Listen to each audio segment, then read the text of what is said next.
Bismillahirrahmanirrahim. Assalamualaikum warahmatullahi wabarakatuh. Bismillahirrahmanirrahim. Alhamdulillahirabbil alamin.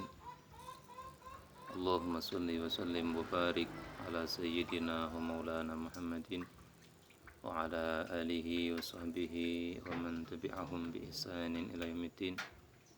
Rabbi shrah li sadri wa yassir li amri wahlul 'uqdatam min lisani yafqahu qawli. Amin, amma ba'd. Ikhwani rahimakumullah, saudara, sahabat, pemirsa dimanapun Anda berada. Alhamdulillah, di kesempatan kali ini kita masih tetap diberikan nikmat yang besar dari Allah Ta'ala, iman, Islam, ihsan. Semoga selalu dicurahkan kepada kita dan segala kenikmatan bisa kita gunakan untuk tambah ibadah kepada Allah Ta'ala, ketaatan kita kepada Allah Ta'ala. Amin Allahumma amin. Alhamdulillah,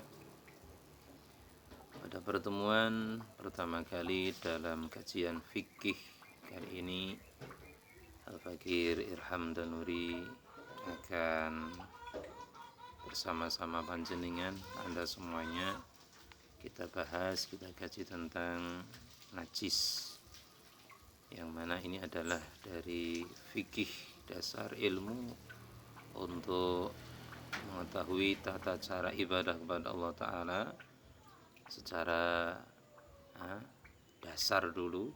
Dari dasar kita mengenal dari najis. Bismillahirrahmanirrahim. Najis dan cara membersihkannya. Pemirsa yang berbahagia, najis itu sudah biasa kita dengar. Kadang kita juga mengucapkan, teman-teman kita kadang mengucapkan, tapi tidak ada salahnya kita mengenal apa sih itu yang namanya najis. Najis itu adalah setiap kotoran yang bisa mencegah sahnya sholat. Setiap kotoran yang bisa mencegah sahnya sholat. Kita berpikir tentang kotoran ya. Kotoran itu ada yang basah, ada yang tidak basah, yang cair atau tidak padat misalnya. Kotoran itu ada yang bikin sholat kita ini sah, ada yang tidak menjadikan sholat kita ini sah. Misalkan kita ini menabur pasir di sajadah kita, kan jadinya kotor. Kita misalkan menabur sobekan-sobekan kertas di tempat kita mau sholat, itu kan juga kotor. Tapi yang disebut dengan najis di sini adalah setiap kotoran yang bisa mencegah sahnya sholat. Maaf, setiap kotoran yang bisa mencegah sahnya sholat, itu namanya najis. Jadi tidak semua kotoran itu najis. Sedangkan kalau najis pasti itu hal yang kotor. Setiap kotoran belum tentu najis. Akan tetapi kalau yang namanya najis, benda najis pasti itu adalah kotor. Di sini disampaikan bahwa najis itu terbagi menjadi 3. Yang pertama disebut najis berat. Najis berat kalau istilah Arab kitabnya itu adalah najis mughalladhah, najis berat. Nanti yang kedua adalah najis ringan, najis mukhaffafah. Dan yang ketiga adalah najis sedang atau najis mutawassithah. Kita bahas dari yang pertama, najis berat atau najis mughalladhah. Apa itu najis mughalladhah? Apa itu najis berat? Najis mughalladhah, najis berat adalah najisnya anjing atau babi atau keturunan dari babi atau anjing. Kita ulangi, najis berat adalah najis babi atau anjing. Najis babi atau anjing atau najis atau keturunan ya, najis yang ada di keturunan anjing atau babi. Apakah ini entah itu kotoran dari tubuhnya atau basah-basahan dari tubuhnya. Jadi semua yang di badannya anjing, semua yang di badannya babi itu najis. Terus tadi disebut kalau atau keturunannya ya, atau keturunan dari anjing, babi, atau salah satu yang induknya itu babi atau anjing. Misalkan anjing kawin sama kambing, punya anak, karena induknya itu salah satunya dari anjing atau salah satu induknya dari babi, maka anaknya walaupun tidak berbentuk seperti babi, tidak seperti anjing, tapi karena proses kawin silangnya itu dari salah satu induk yang babi atau anjing yang itu najis, maka anaknya, keturunannya juga menjadi najis. Najisnya sama, mughaladhah berat.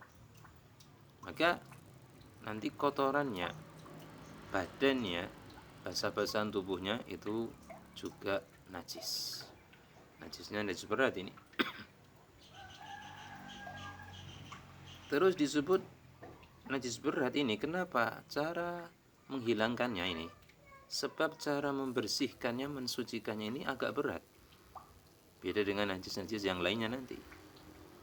Najis berat ini karena cara membersihkannya agak berat. Kenapa?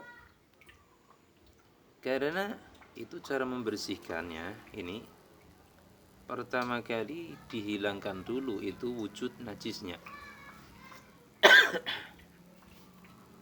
Wujud najis tersebut baik padat ataupun cair, entah di baju, di tempat sholat kita, atau di badan kita. Kalau memang kelihatan itu wujud najisnya, harus dihilangin dulu. Dihilangin dulu, bersih, tampak bersih udah, tapi belum suci. Harus dibasuh dengan 7 kali basuhan, 7 kali basuh. Basuh 7 kali, kemudian salah satunya dicampur dengan tanah atau debu. Dicampur dengan debu atau tanah di 1 dari 7 basuhan tersebut. Ini contoh misalkan di lantai ada pipisnya anjing atau nya anjing. Nah, lantai yang kena najis tersebut maka harus dibersihin dulu ya, cairan kotoran anjing tersebut atau babi ya. Misalkan kita ambil kertas atau cari kain yang tidak manfaat, sudah tidak kepakai. Kenapa yang tidak kepakai? Karena nanti akan kita buang selamanya. Kita ambil kertas atau kain yang kita sobek-sobek atau mungkin tidak disobek, misalkan yang penting bisa untuk menghilangkan wujud dari kotoran anjing tadi, pipisnya atau aeknya itu, sampai bersih itu lantai, bersih sampai usap-usap. Kain yang kita pakai tadi itu jangan sembarangan naruh ya, jangan sembarangan naruh. Kalau memang kita taruh tempat sampah yang pasti nanti bisa habis dibakar. Kenapa?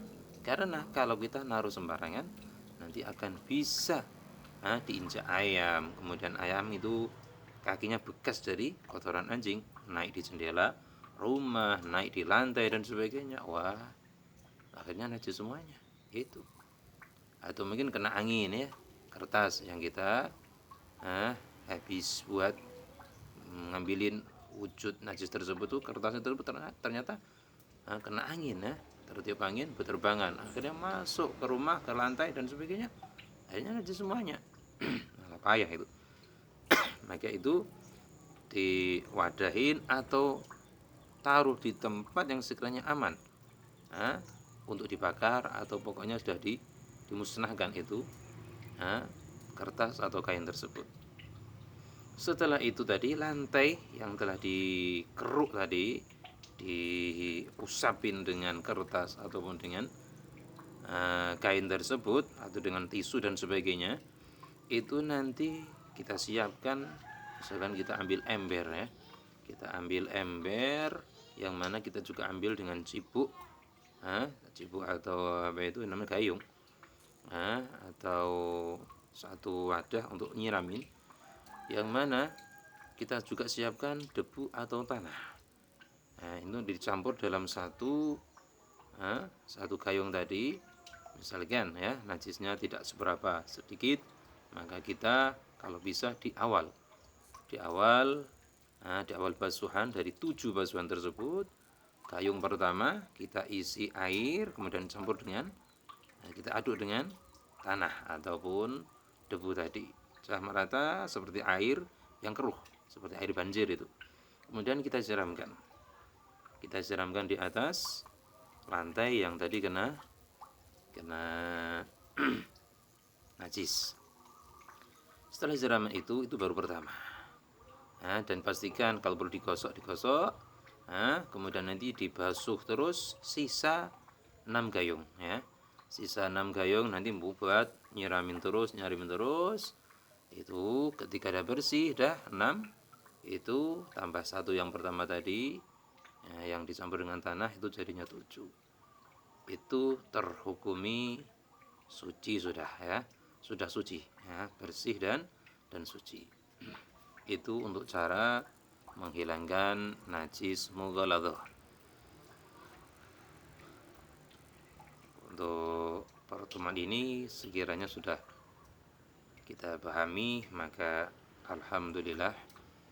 Yang jelas tadi, najis yang perlu kita garis bawain adalah setiap kotoran yang bisa mencegah sahnya sholat. Setiap kotoran yang bisa mencegah sahnya sholat. Dan pertemuan pertama ini baru kita bahas tentang najis berat, najis mughaladhah. Dan kenapa disebut berat? Karena cara membersihkannya, cara mensucikannya cukup lumayan agak berat, yaitu dengan dihilangkan dulu wujud najisnya, kemudian disiram dengan 7 kali basuhan. Salah satunya dicampur dengan tanah ataupun debu. Terima kasih untuk kajian pertama hadis ini. Ini fikih dasar, semoga bermanfaat dan menjadi kita renungan dan ibadah benar-benar bersih dari najis. Terima kasih. Assalamualaikum warahmatullahi wabarakatuh.